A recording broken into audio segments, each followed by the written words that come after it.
তো হ্যালো বন্ধুরা, তোমরা সবাই কেমন আছো? আশা করি ভালো আছো। তো আমার নাম তো অভি, তোমরা তো জানোই। তো আমার আজকে একটা ফ্লিপকার্টের থেকে একটা পার্সেল আইছে।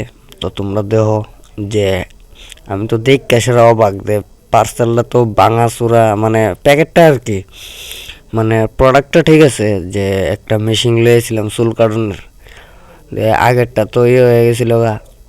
তো এই নতুন একটা লয়ে এলাম। আমি তো মানে শখ আর কি, বুঝছো না?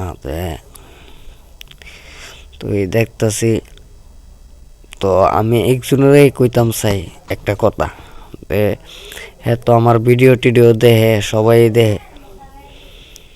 তো কিরে, চুল কাটবি নি তুই? অর্ধেক চুল দে, কাটটা দে, পরের দিন দে চুল কাটছিলাম আগের মেশিনটা দিয়া। হ্যাঁ, তো আমি দেখতেছি যে মেশিনটা ঠিক আছে নি, তো কাটে টাটে নি ইউটিও। তো আমি মানে এটাই কইতাম চাই যে যে চুল কাটলে আইস, তোরা কেডা কেডা চুল কাটতে আইবি, আইস আমি কাটতে দেবো, আইস মাগনাতে মাগনাতে। তো ফাইল লুম্বাডি কাটলাম, দেহ যে ফাইল লুম্বাডি